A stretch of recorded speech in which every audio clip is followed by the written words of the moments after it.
This is The Roadmap with Ted Jenkins. Hey everybody, welcome to The Roadmap. I'm Ted Jenkins, your host, and this show is exclusively on America's Small Business Network. Every week I try to bring you some of the brightest and best CEOs and business owners in and around the United States, all kinds of businesses, technology, blue collar, white collar. Today, we're talking about pie. Yes, I'm talking about pie. I've got Amanda Wilbanks as the CEO of the Southern Baked Pie Company. I want to tell you folks, I not only love this business, I've been a customer for a long time. These are the best pies in the business, savory and sweet. Thanks for taking some time to be on the show today. Thank you, Ted, for having me. Let's just start and tell people, how the heck did you get into the pie business? How do you start making pies? It's kind of crazy. I started making them out of my house about 13 years ago, and the idea was that would be a good way to meet my new neighbors. So we were new to the town, we were new to Gainesville, and unfortunately my husband would come home from work at lunch, and he would have his lunch, and he would end up eating a slice of the pie. Well, then it turned into like half a pie that he would eat. So one day he came home and he said, either you need to stop baking or you need to start selling. And he signed me up for a festival on a Tuesday, and I started selling pies on a Thursday. It's like a farmer's market. It's like a farmer's market, yes. It was just this small town festival called Mule Camp in Gainesville, and I went to Sam's and bought a tent and got all my ingredients and created a business card on Word. We didn't have like Canva or Photoshop back then. And I named it the first pie I ever made, which was a buttermilk pie. And his mom, Alex's mom, my husband's mom, had come into town from Denver and taught me how to make a buttermilk pie. And it was like this, just delicious, sweet. Is that the first pie? It was just a buttermilk pie? It was a buttermilk pie. And that was the original name of the company. We changed it years later to Southern Baked Pie Company. But that was how I started. I didn't know what else to name it. So I was like, well, why not name it that? When you were selling initially, it literally was just two people. You make a limited supply. People will come to the farmer's market. How did it progress to you opening a store, or you just started to sell online? How did it start to matriculate? So it really just started with, I did that first festival, and then the next weekend I heard about another festival, so I actually ended up calling 911 to get connected, to get into that festival. I called and asked for the sheriff. I knew the police had to be working the festival in that town, and I said, can you please put me through to the sheriff? So I say all that to say, I ended up in that festival. So it started with two festivals. It was Gold Rush and Dahlonega, and then from there, I just built an email list. When I was at festivals, I would lay out a yellow legal notepad and I'd be like, sign up with your name and email. We ship pies all over the United States. We do tons of corporate gifting. And I had never shipped a pie in my life. So I figured out, I got my first two corporate customers. One was a pine straw business and a landscape company, very similar. And they had no idea that I shipped those pies out of my house. So my husband was in logistics and he understood that world and packaging. So we just started building packaging and testing it, and then we shipped them. I started in September of 2013, and then November of 2013, I started shipping my first pies. So when does it dawn on you that this is moving from like a hobby, something that's cool, I bake some pies at home, I sell them at festivals, into this is going to be a business. It's going to be a family business. It's going to be a family business. It really started after Christmas. So I remember baking all the pies out of my house. I'd emailed everybody, said, pick them up for the holidays. I'll deliver them to a civic center. And I remember loading up Alex's old Lexus with all these pies in the trunk and pulling into the civic center. And I called my mom and said, can you bring me your Suburban? So we pull up with all these pies and everybody is waiting. And it was a couple hundred pies. And it was just like, okay, there is a need for this. People are buying out of my house. They're coming up to my door to buy. So at that point, we decided to open a store in Gainesville. It was a tiny, That's the first store that you opened up. What goes in, besides the location, there are a lot of people probably at home thinking, I want to open up a nice little coffee shop, or I want to open up a clothing store. It's not that easy, even in that first store. Like, what'd you have to think about when you were opening that first store? Well, first I had to think about money because I had $400. It's not free. Yeah, when we started, we had $400 to our name. So we had saved everything that we had made over time, but it's not free. So you've got to get money, obviously. And then the build out of it. I was in the construction business. I'd never built out a house, so I was building out this bakery. And then the staffing and the planning of hiring people. Right. I had never owned my own business, so that was different. And then the marketing aspect of it, I would say, is the hardest part, like trying to figure out how to build a brand that is unique, that is recognizable, that is scalable. Those were just some of the initial challenges. When you go retail, and you open up that store, there's a whole bunch of things to think about with the lease and probably the commercial equipment that you had to get in there. Yes. But then how do you get the brand out there? You're doing these festivals, now you're in Gainesville, you got the store. How do you get people to know, hey, Southern Baked Pie Company, we're open for business? We're open for business. That's the hardest part. Back in 2013, Instagram wasn't that popular yet. Facebook had not been around, honestly, but a couple of years, 5 or 6 years. But I just really went heavily into social media. So, and email marketing. Those were the two things. I had built that email list over 6 months of customers that bought the pie, tasted the pie, loved the pie. And I just constantly, from day one, I would send 2 or 3 emails a week and market to those people and just say, we're open, we're here. And I put my face on social media, and I would talk and taste the product and tell people about it. And that's really how I started, was no paid advertising. Everything was just organic Instagram and Facebook posts, and then email marketing. How do you think about it? Because a lot of owners may be in a retail type business or any type of business. How do you think about your energy and your money spend between email marketing, because customers may do repeat business, especially in your business, could be different holidays or for different milestones in their life, versus social media, where you get people to kind of like feel like they're tasting the product. They feel like that they're seeing how much people are enjoying the product. How do you think about that? You know, I think now that's the hardest thing to think about, is where do you spend a lot of your time? Is it on social? Is it paid advertising? Is it email marketing? But we just looked at the cost of doing businesses on those platforms, and whichever one had the lowest cost is the one that we would lean more heavily into. So email marketing is cheap. I mean, text marketing, we did phenomenal with that over the years. Really? Oh my gosh, text marketing was great. In 2019, I remember we spent 2020, I'm sorry, we spent $30,000 on text marketing, and we generated $1 million in revenue. And that was game changing. How about that for ROI? But you don't believe in influencers, right? You've never, not as much. You're not going to pay an influencer or every once in a while someone to go up there and say, this is the best pie in the world. You just let the product and your customers themselves do the marketing? Do the marketing, yes. I think that's important. What about Google reviews, though? Google reviews, I think, are huge. We ask for those. We ask for those on the bottom of our receipts. And so I think you can lean heavily into that, because as soon as somebody searches you, I feel like people trust those, Google reviews that are written. Do you think it makes that big of a difference? I do personally, but do you think when you look at it, someone sees Southern Baked Pie Company, 4.8 stars. I feel like 4.5 is like that Mendoza line where you're really good. But it says 112 people like this. Does that influence people to make those buying decisions? I think it does. I think it gives you initially about that street cred right there, that somebody has eaten it, they've taken a picture of it, they're showing you the slice. It's not something that's hyper edited. So I think people feel like that's real and genuine. And I also think like press and PR is important. I would say in the very beginning, we hired a PR agency, I would say maybe 4 or 5 years into business. And I think getting those accolades like, Jenna Bush loving the pies, Hoda loving the pies, some of those celebrity endorsements definitely help. And when you're in a food business, they're very real and genuine. The people have to eat the product to actually endorse it, or for press to feature it. So I think that helped us in a sense also from, a national scale for e-com. So what do you think about the SKUs right now? What I mean by that is that I feel like, when I look at the business, you obviously have sort of 2 parts of this, the sweet pies, and then you have the savory pies. Is there a point of saturation about how many SKUs you add and the times that you add those SKUs? Because I've seen you over the years, there are some pies that seem like they're there all the time, and some are seasonal, and that may be, I guess, because of fruit or whatever it may be. But how do you think about that? The way we think about it is keep it simple, stupid at Southern Baked. So when you have really good core flavors, we stick with those. So we have 6 core flavors. They were family recipes. All of our recipes are developed by me or my husband or my mother-in-law or my family. And I think it's just important that you don't go too wide in your product offerings. We offer three sizes: whole pies, petite pies, 5-inch pies, which are individual servings, and slices. So we keep it very simple. We've kept it that way since the very beginning, and I plan to. We also don't try and do the new latest and greatest trends in food.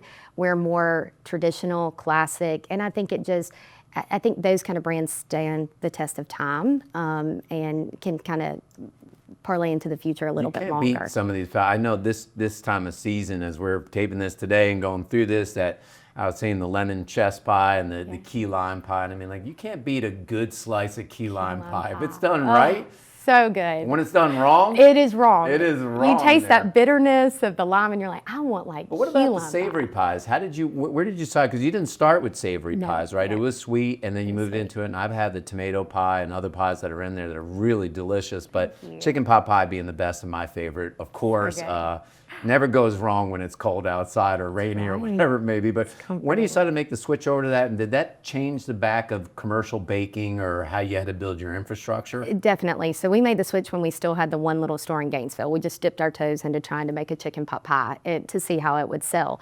At the end of the day, people are only going to buy so many sweet pies a month. But I was like, if I could get a dinner option that people could take home that's at a reasonable price, that's nutritious and has good quality ingredients, I think that we'll pull in a different market, or we'll get customers to engage with us more than once a month, or a lot of our customers buy as gifts. So I needed something that they would buy for themselves and take home and enjoy.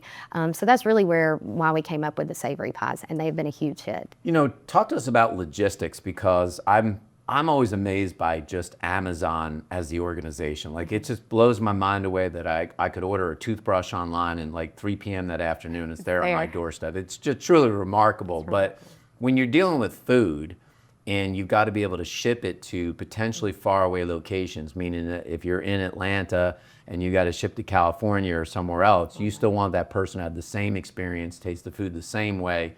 What have you learned about shipping and how you deal with that from an infrastructure perspective? I would say that was one of our biggest challenges, is figuring out how to get the product to taste the exact same when it leaves our facility and look the same, equally as beautiful as it tastes.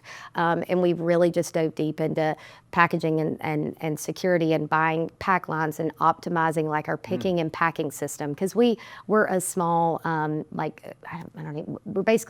we're packing tiny items. You know, we're smaller boxes. So, and we have a bunch of SKUs, so we had to come up with a whole entire system. We actually pack out of 18-wheeler trailers that they use, like shipping containers, frozen shipping containers.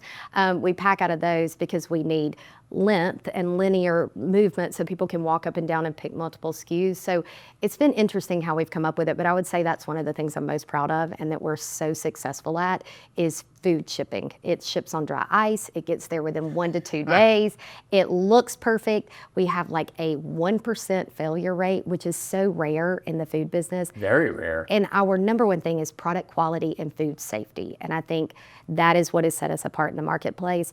This food is safe when you get it, and it looks great, and it's a great presentation. Right, especially now, because I feel like the business, you know, beyond what you do retail-wise, we were talking about this, there's a lot of business in e-commerce, and you do a lot of corporate gifting, regular gifts. I noticed that you're doing catering now and things like that. How do you just manage all those lines of business? It's a challenge. It really just comes down to having a really good sales team and being able to market what you do well. So our core competencies are in gift giving. So we're that product that when somebody has a baby, you send them dinner and dessert. When somebody's lost someone in their life, unfortunately, instead of flowers, you send them a meal, because a meal is something that you remember the taste of something. It's directly connected to your senses. It's one of the 5 senses, and you smell it also. So not only are you tasting, you're smelling, and it makes you feel good to receive that. So client gifts, letting them know that you're appreciative of their business. It's just a small touch point to send somebody a homemade chicken pot pie and a pecan pie. Oh, yeah. So it's been a challenge to manage the catering and the retail stores and the wholesale side of it and the gifting side, but I think we try and do it well, but we lean heavily into corporate gifting and dealing with corporate clients. I know when I had my company, not only did we do hundreds and hundreds of pies, but amazing. Your company allowed us to actually put our note cards in the pies. So it actually, even though it came from you, it still felt like it came from us. And what kind of great referral gift. A lot of companies send out pens or notepads or a Yeti mug or whatever it may be, but there's nothing like having that pie. The feedback I got was great all the time. Thank you, Ted. I'm curious, when did you decide to go from store 1 to store 2 to store 3, and what kind of turbulence did you experience trying to grow multiple stores? Multiple stores. It was really hard. Gainesville did great because we were a small fish in a big pond. I think there wasn't a lot of competition there, but we then branched into the Atlanta market, and we opened Buckhead and Alpharetta within 1 month of each other. That was not planned. Was that better or worse to do them close? Much worse, because neither one of them in the beginning out of the gate did really well. In Gainesville, we were a big fish in a small pond. In Atlanta, we were a small fish in a big pond. Right. We didn't have that brand recognition. I did not have that customer base there. So to be honest, those stores struggled for the first year. And it really took good managers in there who were willing to make a name for us in the community, and really own that store to be able to get our name. It was grassroots effort. We were taking pies to everybody we knew. Wow. Every business around within a 5-mile radius, our managers were walking into a slice of pies. So it wasn't like it just came overnight. After we got our name established in Atlanta, we opened another Atlanta store in Vinings, and out of that gate, like that one did amazing. But I think you have to establish yourself as a name in that area. Otherwise, it takes time. It's challenging. So as a CEO now, you start looking out in the future, and some businesses become lifestyle businesses, and some end up becoming growth businesses. But as you look at the business now and think about, do I open more stores myself? Do I franchise? Do I try to blow up e-commerce? These are tough decisions for a CEO of a company. How do you try to view that in the landscape? It is very challenging. Our vision 5 years ago is completely different post-COVID than, what it was before. So now we're really focused on where can we scale the fastest and the most successfully and the most profitably. That's kind of what we look at when we're evaluating to go franchise or to go more deeply into grocery or to pour more into e-com. The way we're leading now is more into e-com. We were looking heavily into franchising and we pulled back a little bit, but that's not to say that we won't revisit that. More legalities when you get into franchising. You're dealing with the FDD and all the states, and obviously different states have different regulatory issues. And there are a lot of owners, don't you think, that they may be in a market, you're in Atlanta, and all of a sudden they say, well, Nashville is just like Atlanta, or Charlotte's just like Atlanta, but no city is exactly the same. No. And nobody knows your brand, so it's just not that easy to just jump to another city. It's not, and there's a lot more upfront investment with that versus the infrastructure for shipping right now is built, it's scalable, we have all the capacity to produce more than we could ever imagine. So that is set up to scale that. Just like you said, we learned a great lesson early on, and I'm thankful for this. We were great in Gainesville, and we were, the hometown hero there, but then when you open in Atlanta, Nashville could be the same way. It's a much harder lift to get it up and going, I would say. Now, if people have never experienced having one of these pies. Amanda brought us one of the pecan. Some people, it depends on where you live in Georgia, whether it's pecan or pecan. We always say it's sort of not the Macon-Dixon line, it's that Macon-Dixon line, not the Mason-Dixon line about where I think in Georgia. But this is such a beautiful pie. I will tell you, if you've never had these pies, my recommendation would either be to do like a 4-pack of like the savory or a 4-pack of the sweet, and you get to taste these. I'm smelling this and I want to eat it. I want to ask you one final question here, which is the kids. I know your kids are getting older. They're not old yet, but they're getting older. Are they involved in the business at all now? Do they get involved in this? Yes, it's funny you would ask. My 9-year-old is obsessed with the business and has asked for a 3D printer for his birthday so that he can start 3D printing. He has his whole entire business plan he told us about last week so that he can start, I guess, hustling 3D printed objects at his school. He's obsessed with the business. My children hear about it all the time. It's the dinner topic. We're always talking about business. And a lot of people say, I don't know that that's good for your kids. I think it's great for your kids. I think it's great. It is great. Even my 5-year-old, Caroline Grace, is like, Mommy, I want to be a baker like you. So does that make it harder thinking about the future? Yes. That obviously there's always the idea that somebody could sell, but there's also the idea that, gosh, my kids are young.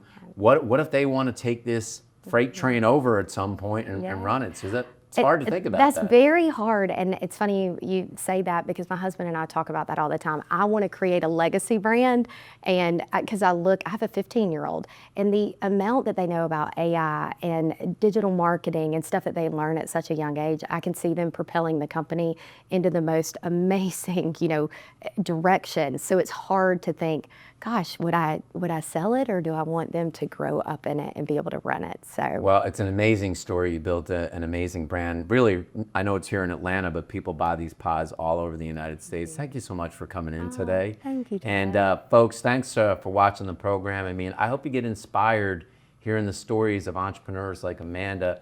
Started this literally out of her house, literally at a farmer's market, and now has 4 stores. She's got e-commerce all around the United States. Tremendous story. Get fired up. Think about becoming an entrepreneur. If you're an entrepreneur, please, every week, watch America's Small Business Network. I'm your host, Ted Jenkins, exclusively here on America's Small Business Network.